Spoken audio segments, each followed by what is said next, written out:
gelê me hêja bi tomara vê videoyê ez dixwazim bala we bikişînim ser vijarekê. Weke tê zanîn an jî bi qasî ku em dizanin di temamê cîhanê de sazî hene ku mafê hunermendan diparêzin, mafê çandî diparêzin. Henekî em bênê ê ku jê bê parmane heya roja îro wek hunermendê Kurdan emin ez wisa dibînim.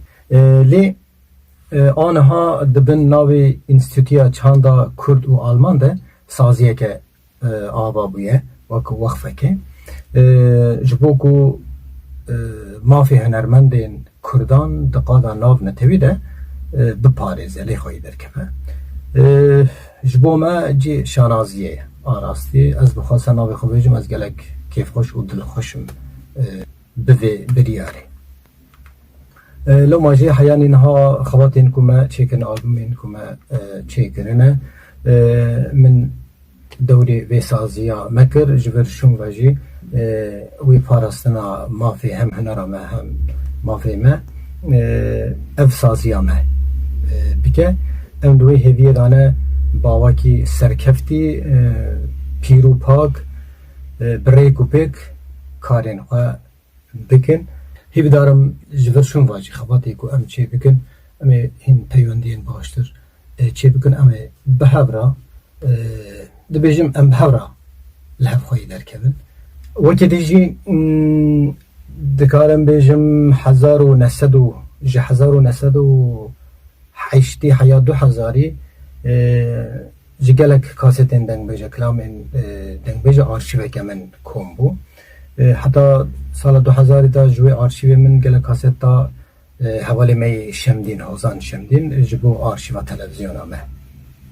Wê êdin jî heya roja îro 6 meha 2021 hema karim bêjim derdorê 40 sal me bixware heya vê rojê anî anha jî min 40 kaset amade kirine ku bidime vê saziya me ji vir şûn ve jî wê lê xwe derkevin. Hêvîdarim baştir hem mafê dengbêjan hem jî mafê vê çandê garibin biparêzin lê xwe derkevin.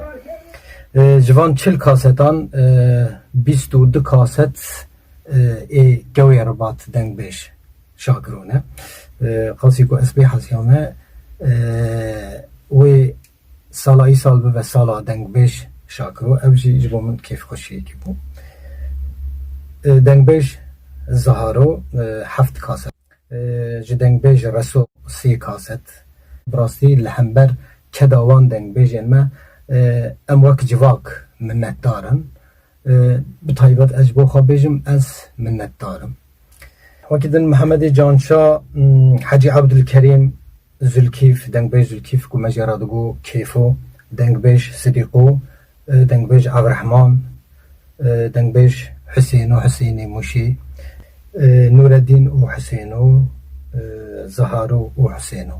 Her wiha 40 kaset min amade kirin, ez ê teslîmê vê saziya me bikim ji vir şûn ve ez bêjim teslîmê wan.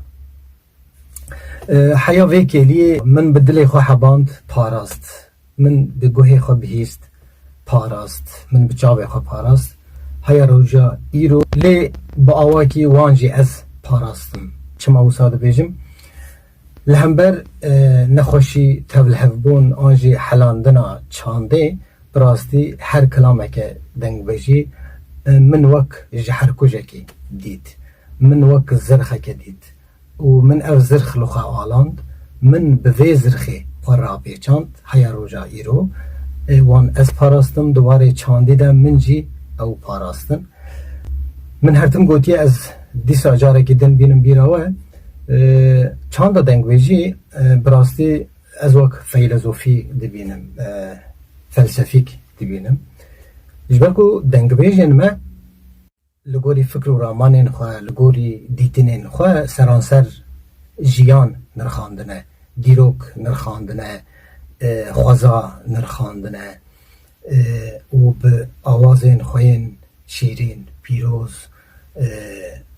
bû bi melodiyan nirxandine. Bi gotinên xwe, bi zargotinên xwe, bi vegotinî jî wek felsefeyeke fireh, bi wêjeyeke kûr li ber çavê me raxistin û heya roja îro kêm hindik qasê ku me karî biye me jî şopandiye heya roja îro ji ber ku ji bo me bi rastî xeta çandê da hêzeke pir mezin e. Ez wisa dibînim. Wekî din jî ez pêşniyar dikim ji bo hemû ciwanên me yên ku dixwazin bibin hunermendên Kurd di vê sedî sed vê çandê vê nirxê nas bikin. Eger ku nas nekin baş ez ne di wê baweriyê da me ku di hunermendîtiya Kurdî de bibin hunermendeke têr û gêrhatî. Ez vîya wisa dibînim sedî sed û her tim jî ji bo ciwanên me pêşniyar dikim bi vî awayê di warê çandî de xwe biparêzin dibêjim.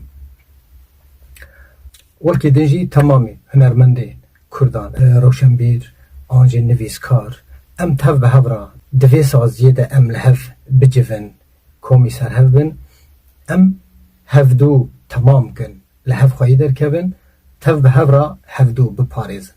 Bi vî bîrûbaweriyê carekî din silav û rêz ji bo we tevan dibêjim, bi hezkirina dilê xwe we tevan hemêz dikim.